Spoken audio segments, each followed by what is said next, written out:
वरहातेजं नटवरवपुः कर्णयोः कर्णिकारं बिभ्रतवासः कनककपिशं वैजयन्तीं च मालां रन्ध्रानवेणोरधरसुधया पूरयन् गोपवृन्दैः वृन्दारण्यं सपदरमणम्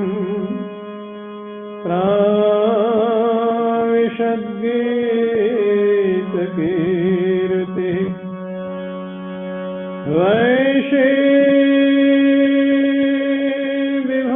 वैशीविभूषितकरा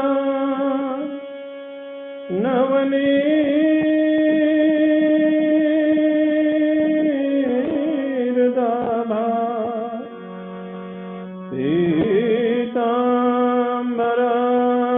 पीताम्बरादरुण बिम्बफलाधरोष्ठा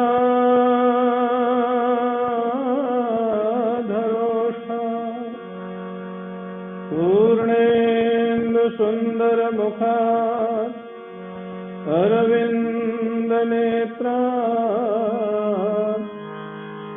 कृष्णात् परं किमपि तत्त्वमहं न जाने।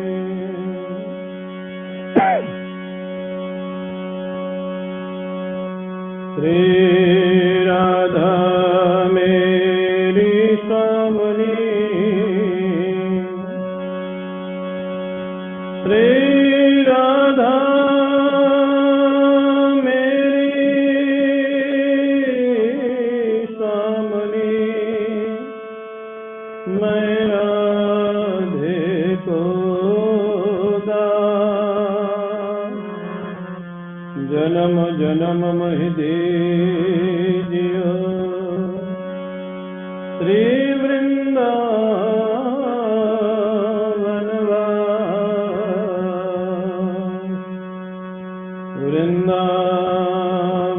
के वृक्ष को,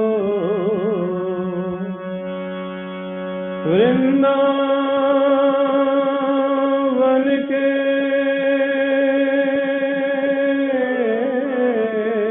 वृक्ष को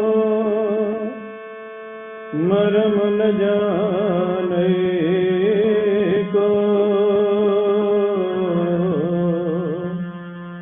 डाल डाल और पात पात पे श्री राधे राधे हो।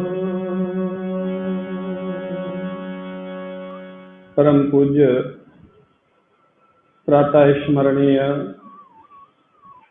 श्री सद्गुरुदेव भगवान के श्री चरणारविंदों में साष्टांग प्रणाम। जब गोपियों को ये कहा भगवान ने, मैं तुमसे कभी पूर्ण नहीं हो सकता गोपियों, तुम्हारे निश्चल प्रेम का, पवित्र प्रेम का बदला मैं कभी दे नहीं सकता, क्योंकि मैं वो कर ही नहीं सकता, मैं तुम्हारा हमेशा ऋणी रहूंगा।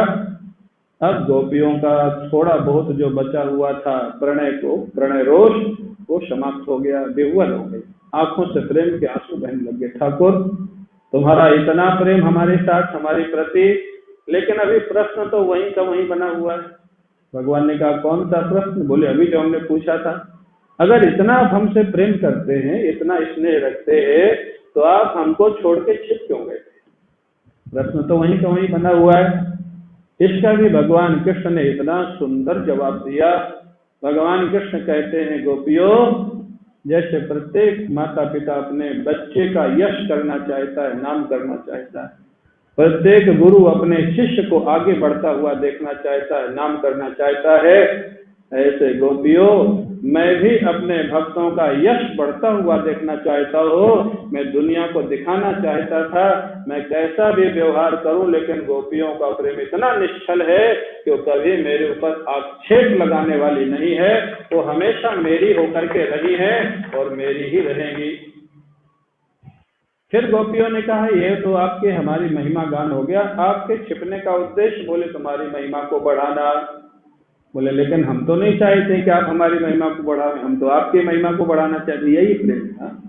भगवान चाहते हैं कि गोपियों की महिमा बढ़े और गोपियां चाहती हैं कि भगवान की महिमा बढ़े। इसका नाम प्रेम। और आजकल के जो प्रेमी होते हैं, हाँ तेरा नाम कैसे होगा, मेरा नाम होगा, तो खर्च क्यों नहीं करेगा, मैं अकेले खर्च क्यों करूं, ये प्रेम है, ये बदमाशी। हाँ मैं तो बदमाशी कहता हूँ, इसको व्यवहारिकता भी नहीं कहता हूँ। तो कहते हैं महाराज, भगवान कहते हैं एक उद्देश्य मेरा और था गोपियों। बोले बताइए क्या उद्देश्य था। भगवान कहते हैं गोपियों, अगर मैं नहीं छिपा होता तो गोपी गीत रूपी प्रेम का मक्खन जो तुम्हारे हृदय में छिपा हुआ था, ये मेरे भक्तों के लिए कभी प्रकट होने वाला नहीं था। सारे कृष्ण भक्तों के लिए मेरे को गोपी गीत प्रकट करना था तुम्हारे हृदय से, इसलिए मैं अंतर्धान हो गया था। हाँ ये जवाब इतना बढ़िया है, इतना सुंदर है, गोपियां प्रसन्न हो गई। और बात सही है, भगवान अगर नहीं छिपे होते तो गोपियों के हृदय के भाव कहाँ निकलते। गोपी का अर्थ ही होता है जो अपने प्रेम को हमेशा छिपा के रखे, उसका नाम गोपी। गोपायती थी गोपी, जो गोपन करे, हाँ छिपा के रखे, जो दिखावे उसका नाम गोपी नहीं होता है, दिखावा करे। अब महाराज सुखदेव जी महाराज कहते हैं, इत्थं भगवतो गोप्यः श्रुत्वा वाचः सुपेशलाः जहुर्विरजं तापं तदंगोपचिताशिषः तत्रारभत गोविंदो रासक्रीडामनुव्रतैः स्त्रीरत्नैरन्वितः पीतैः अन्योन्याबद्ध बाहुभिः। अब महाराज गोपियां प्रसन्न हो गई, गोपियों के हृदय में उल्लास आ गया। भगवान कृष्ण गोपियों को लेकर के पुनः वहीं जमुना पुलिन पर आ गए, जहाँ प्रारंभ में रास शुरू हुआ था। और भगवान कहते हैं अब रासलीला प्रारंभ किया जाए, तुम्हारी सब शंकाएं समाप्त हो गई। गोपियां बड़ी प्रसन्न है। रासलीला की भूमि पहले से बनी हुई थी, देवता लोगों से महाराज आसमान खचाखच भरा हुआ था, इतने विमान थे देवताओं के। आप उस दृश्य की कल्पना करें, जमुना जी का निर्मल जल कलकल करके प्रवाहित हो रहा है, भंवरे गुंजार कर रहे हैं, मालती के पुष्पों से सुगंध निकल रही है, आसमान देवताओं के और देवियों के विमानों से भरा हुआ है। ऐसा सुंदर वो दृश्य जब इसका पता लगा, जानते हो भगवान शिव को जब पता लगा, भगवान कृष्ण दिव्य महाराष्ट्र लीला प्रारंभ करने जा रहे हैं। एक आसुरी मुनि के नाम के एक महापुरुष थे, गर्ग संहिता में वो कथा है। आसुरी मुनि भगवान के दर्शन के लिए 16,000 वर्ष तक तपस्या की, नहीं हुआ तो भगवान शंकर के पास गए, प्रभु श्री कृष्ण परब्रह्म परमात्मा का दर्शन कैसे होगा। शंकर जी बोले बिल्कुल ठीक समय पे आए हो, मैं भी अभी जा ही रहा हूँ, तुम भी मेरे साथ आ जाओ। वृंदावन में ठाकुर जी रास लीला प्रारंभ करने वाले हैं, मैं भी वहीं देखने जा रहा हूँ, और अगर प्रवेश मिला तो प्रवेश कर जाऊंगा मैं भी रास लीला में।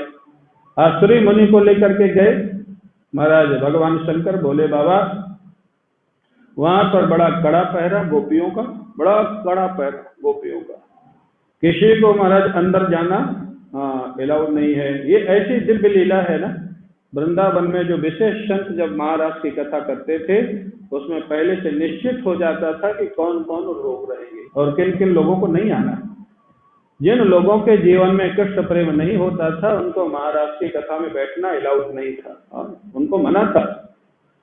महाराज भगवान शंकर और आसुरी मुनि गए, पहरे पर गोपियां खड़ी थी, वहां किसी का प्रवेश नहीं था। भगवान शंकर ने कहा नहीं हमको तो जाना है, भगवान से मिलना है, रासलीला में शामिल होना है। भगवान के पास संदेशा भेजा गया, भगवान मुस्कुराने लग गए, बोले बाबा की बात सुन करके भगवान ने कहा ठीक है उनसे कह दीजिए मानसरोवर में स्नान करें। मानसरोवर वो कैलाश मानसरोवर नहीं, ब्रज में एक मानसरोवर है, ये अपने जमुना जी को उस पार, जिन लोगों ने ब्रज 84 कोस परिक्रमा की होगी हमारे साथ उनको पता है। वहां पर बोले स्नान करेंगे तो गोपी भाव की प्राप्ति हो जाएगी। भगवान शंकर और आसुरी मुनि ने मानसरोवर में स्नान किया। गोपी भाव की प्राप्ति हो गई और उसके बाद महाराज गोपी बन करके भगवान शंकर और आसुरी मुनि भी रासलीला में जाकर के पहुंच गए। हाँ, आप कल्पना करें भगवान शंकर जटाधारी, हाँ, सर्पों की माला पहनने वाले, सब बदल गया गोपी भाव को प्राप्त होकर के। अब महाराज जहाँ भगवान शंकर को जब गोपी भाव में भगवान कृष्ण देखा तो मुस्कुराने लग गए, बहुत अच्छे लग रहे हो। हाँ, गोपी बन करके आसुरी मुनि को देखा, बहुत अच्छे लग रहे हो। भगवान शंकर ने एक दो गोपियों से कहा, भी इन गोपियों को जानती हो कौन है? बोले नहीं, कोई नई गोपी आई है। बोले ये गोपी कैलाश में रहती, वहां से आई है शामिल होने के लिए। तो महाराज ऐसा रस, आप कल्पना करें जिस लीला में भगवान शंकर गोपी बन के शामिल हो रहे, जिनके एक दृष्टि पड़ने से कामदेव भस्म हो गया था, उस लीला में क्या कामना का प्रवेश करने का साहस होगा? क्या बड़े बड़े संत महापुरुष गोपी बन के वहां पर शामिल हो रहे हैं, जो गोपियां ही स्वयं साक्षात गोलोक से आई है। अनेक संत तपस्या कर करके गोपी बने हैं, उस रास लीला में किसका प्रवेश हिम्मत करने का दोष था? अब महाराज जैसे रास प्रारंभ हुआ, 3 क्रम में रास प्रारंभ हुआ है, 3 क्रम में। पहले क्रम में श्री राधा रानी और ठाकुर जी मध्य में खड़े हैं और अनेक मंडलों में, एक मंडल, दूसरा मंडल, तीसरा मंडल, अनेक मंडलों में के हजारों की संख्या में गोपियां है। अब गोपियां महाराज, अब रास क्रीड़ा प्रारंभ हुई, नृत्य प्रारंभ हुआ। आकाश में देवता लोग फूलों की वर्षा करने लग गए, दुंदुभी बजाने लग गए, गंधर्व लोग गाने लग गए।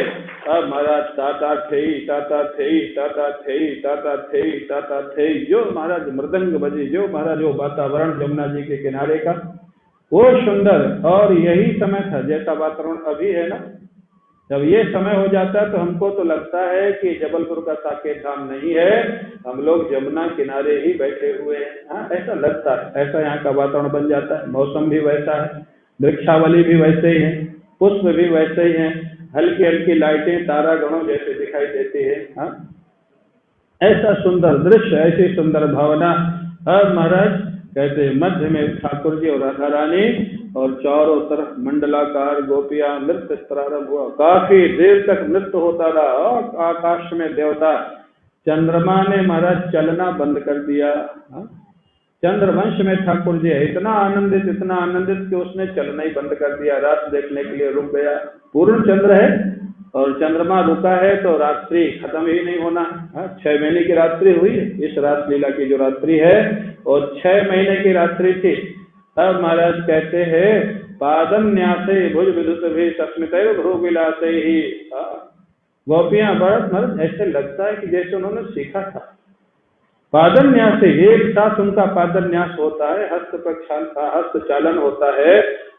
सस्मित मंद मंद मुस्कुराती हैं, भौहें चलाती है। अब महाराज कुंडल पहने हुए हैं, कुंडलों की चमक से उनके कपोल बड़े सुंदर लग रहे हैं। नाचते समय उनके जो बालों में लगे हुए पुष्प हैं वो गिरते जा रहे हैं। इतना सुंदर वर्णन है रासलीला का, इतना सुंदर वर्णन है। अब यहाँ तो महाराज हमारे यहाँ अभी डांडिया होना है, अभी कथा के बाद 3-4 दिन से प्रैक्टिस चल रही है। गोपियों ने कोई प्रैक्टिस नहीं की थी। हाँ, क्यों? जब आनंद आता है। अभी थोड़ी देर पहले रितु ने बड़ी अच्छी बात कही, उन्होंने कहा कि ज्यादा तनाव मत लो, क्या स्टेप करना क्या नहीं करना है। बोले मस्ती से ठाकुर के लिए नृत्य करोगे, वही वास्तविक रासलीला होगी और वही वास्तविक डांडिया होगा। जहाँ टेंशन बना हुआ कि इसके बाद ये करना, इसके बाद ये करना है, वो कहाँ आनंद आएगा, कहाँ रस आएगा।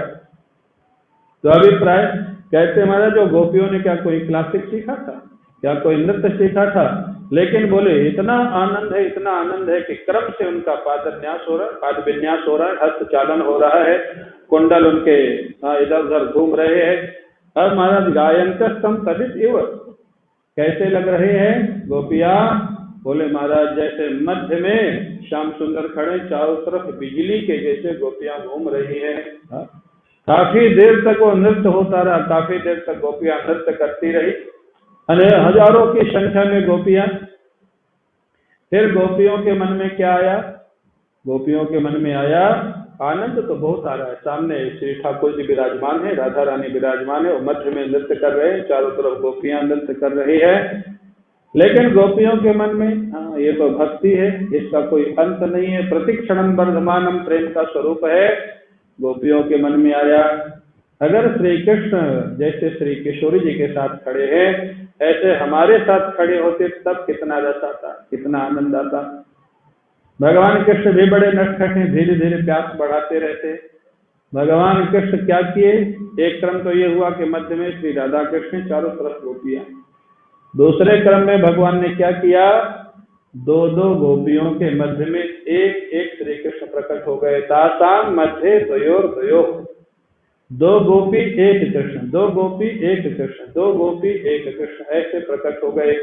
माने एक गोपी का हाथ, एक गोपी का हाथ दाहिने हाथ से लिया, एक का बाएं हाथ लिया। माने प्रत्येक गोपी का हाथ श्री कृष्ण के हाथ में तो है, लेकिन एक एक हाथ ही श्री कृष्ण के हाथ में है, एक हाथ गोपी के हाथ में, क्योंकि दो गोपी के मध्य में एक कृष्ण है। गोपियों को उसमें भी बड़ा आनंद आया, भगवान कृष्ण का स्पर्श तो मिल रहा, उनका हाथ हमारे हाथ में, हमारे साथ नृत्य तो कर रहे हैं।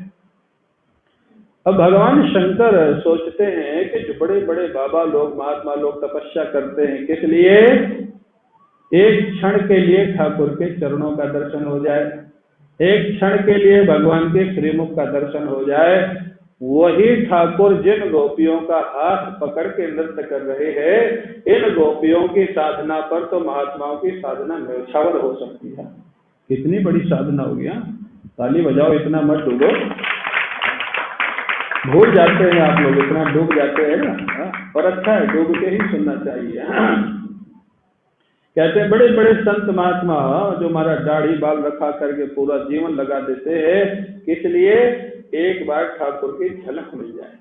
गोपियों को केवल झलक नहीं मिली, गोपियों को दर्शन हो रहा है, स्पर्श हो रहा है, स्पर्श ही नहीं नृत्य हो रहा है गोपियों के साथ। वो नृत्य भी काफी देर चला। अब जितने देवता आसमान में खड़े हैं, विमानों में बैठे हैं देवियों के साथ, अपनी अपनी पत्नियों के साथ, वो देवता सोचते हैं कि अब अगले जन्म में हम ऐसी तपस्या करेंगे कि देवता नहीं बनेंगे, ब्रज की गोपी हम भी बनेंगे।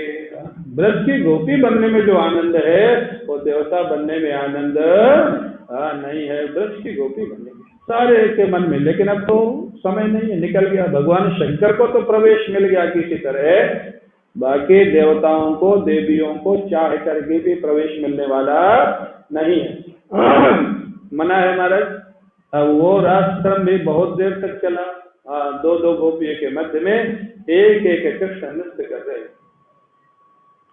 फिर गोपियों के मन में काफी देर बाद एक भाव और आया, कितना अच्छा होता अगर भगवान कृष्ण के दोनों हाथ हमारे दोनों हाथ में होते, दाहिना हाथ बाएं हाथ में, बायां हाथ दाहिने हाथ में, हमारे साथ ही केवल नृत्य करते तो हमारा पूर्णानंद हो जाता, आनंद की सीमा ही नहीं होती।